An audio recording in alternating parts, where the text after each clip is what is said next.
Milosť vám a pokoj od Boha nášho Otca a od Pána Ježiša Krista. Amen. Milé sestry a milí bratia, vypočujte slova písma svätého, tak ako sú zapísané v Evanjeliu podľa Jána v 10. kapitole vo veršoch 11 až 16 nasledovne. Ja som dobrý pastier život kladie za ovce.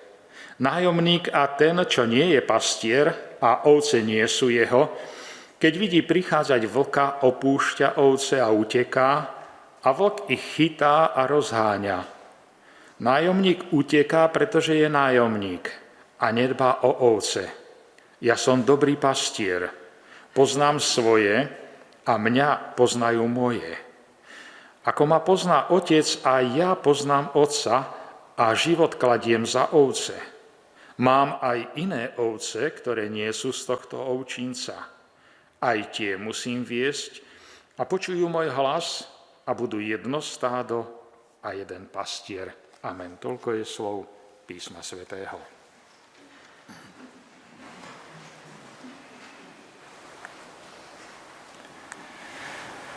Bratia a sestry, obraz Boha ako pastiera má v cirkvi dlhú a živú tradíciu. V priebehu dejín boli rôzne obrazy Boha, ale tie postupne vybledli a stratili na aktuálnosti. Ale obraz Boha ako dobrého pastiera pretrváva a teší sa veľkej obľúbe aj v našich časoch.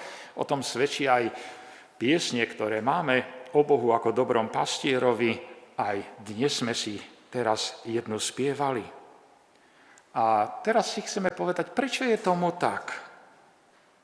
Keď Izraelci vstúpili do zasľúbenej zeme, tak boli to kočovníci. Bývali v stanoch a živili sa chovaním dobytka, ktorí presúvali z miesto na miesto, tam, kde boli pastviny a kde bola aj voda pre stádo. A keď sa Hospodin prihováral svojmu ľudu, tak prihováral sa im rečou, ktorej rozumeli a obrazom, ktoré poznali. A ten obraz pastiera im bol veľmi dobre známy. Ábel aj Abraham boli pastieri, Izák aj Jákob a potom aj prví králi Izraela boli vybraní spomedzi pastierov Saul a Dávid. Pastieri v starovekom Izraeli mali vysoký kredit, lebo to boli ľudia, ktorí tvrdo pracovali, boli zodpovední a ich práca bola náročná.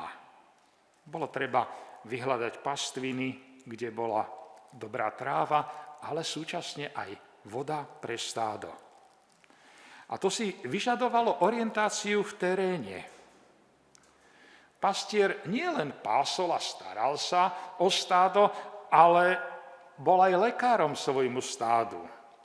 On musel rozpoznať, ktorá ovečka je chorá a potom ju liečil. Od neho sa očakávalo, že ochráni svoje stádo aj pred dravou zverou, ktorej bolo v tom čase v Izraeli dosť. Žili tam vtedy medvede a levy. A postaviť sa z očí v oči takejto zveri vyžadovalo odvahu aj statočnosť. A dobrý pastier ani v takýchto ohrozujúcich chvíľach nezutekal, ale s nasadením života bránil svoje stádo.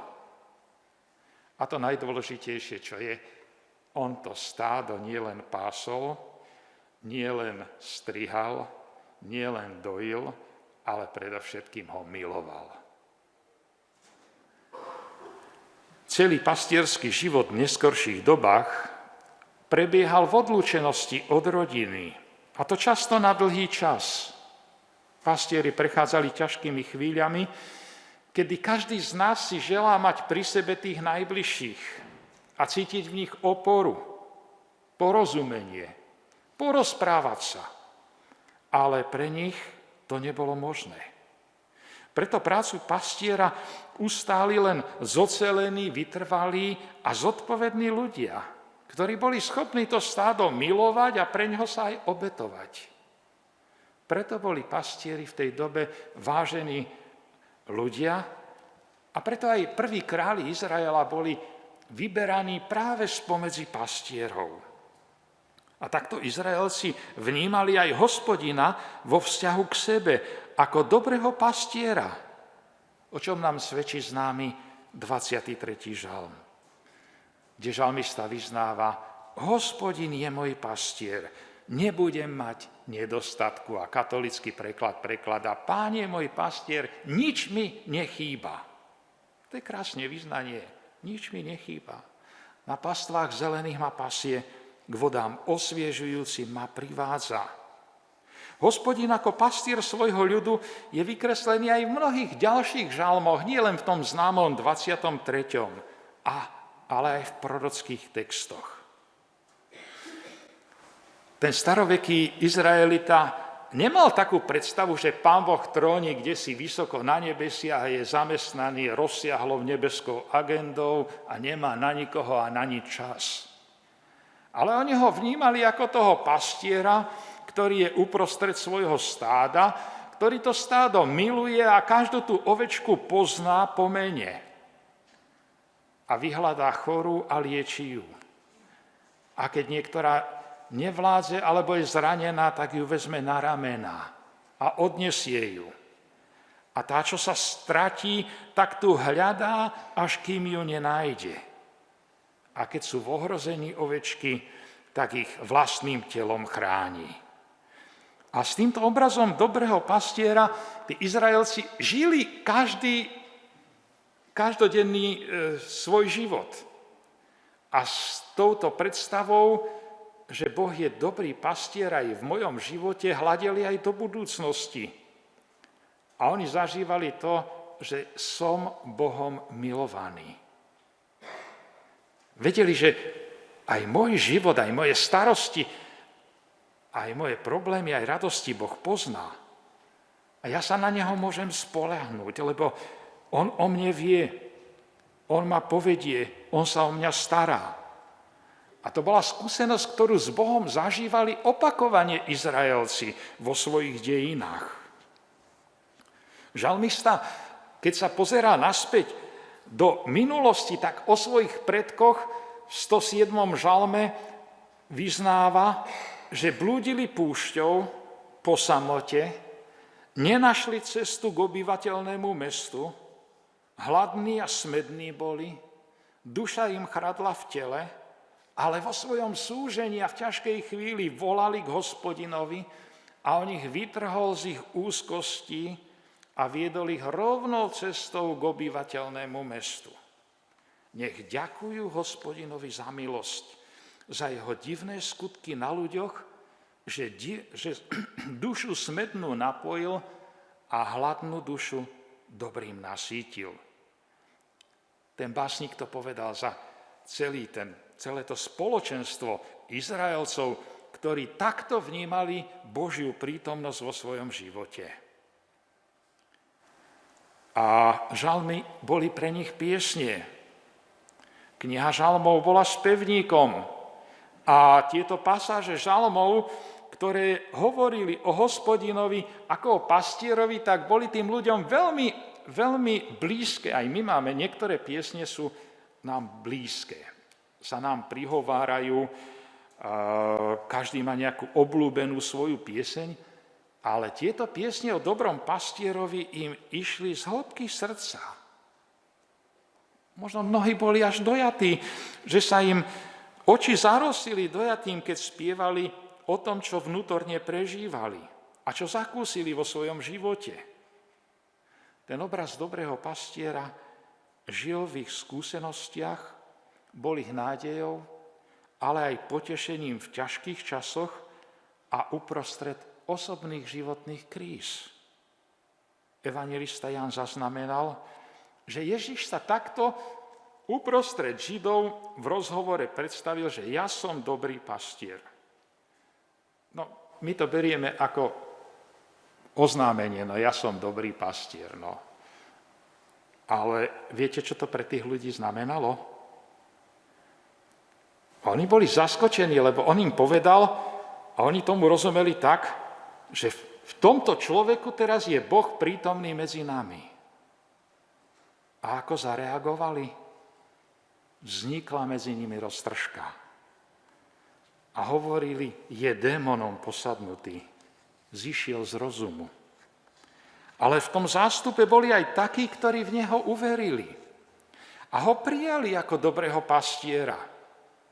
A potom svojim životom niesli tento obraz Pána Ježiša ako dobrého pastiera dejinami. A tento obraz dobrého pastiera prišiel až k nám do 21. storočia a verím, že aj našou skúsenosťou sa stal.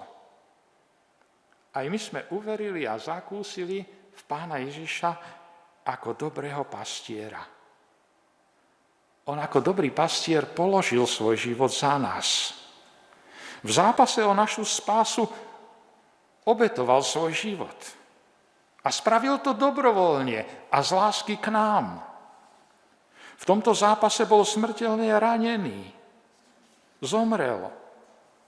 Vzal odplatu za naše viny.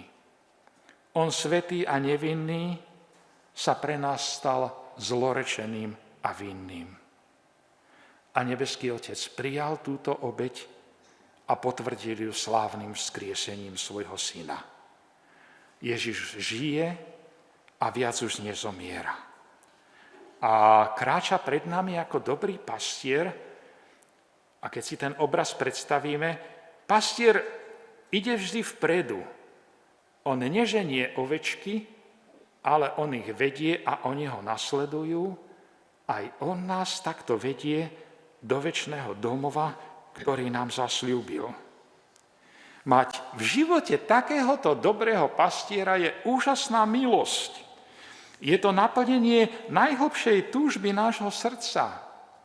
Je to dar nevýslovnej hodnoty.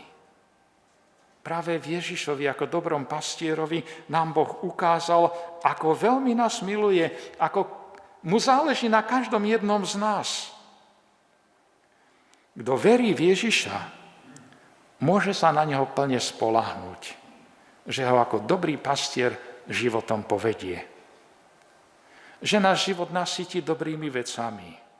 Nie všetkým, čo by sme chceli, ale všetkým, čo potrebujeme. A našu dušu smednú napojí vodou života. A kto sa z nej napije, nebude už viacej žízniť. Lebo tá voda je symbolom Ducha Svätého, ktorý v nás prebúdza lásku k Bohu, ktorý nás vedie, dáva múdrosť, posilňuje v nádeji a prihovára sa za nás u Boha, keď my už nemáme žiadne slova k modlitbe. A takéhoto dobrého pastiera máme v Pánovi Ježišovi Kristovi. A čo z toho všetkého vyplýva dnes pre nás, milé sestry, milí bratia? Ak mám takéhoto dobrého pastiera, tak ja sa už nemusím báť ani zajtrajšieho dňa, ani temného údolia, lebo dobrý pastier bude aj vtedy so mňou. To najtemnejšie údolie je údolie smrti. Ani tej sa nemusím báť, lebo aj vtedy bude so mňou a prevedie ma bránou smrti k večnému životu. Vtedy odložím porušiteľné telo a Boh ma oblečie do neporušiteľného tela. To sú také krásne symboly, lebo nemáme iné výrazy pre to, čo bude. A kto verí v Ježiša ako dobrého pastiera, vie, že nikdy nie je v živote sám. Že nie je zabudnutý ani v tej najposlednejšej hodine, ale je Bohom nesmierne milovaný.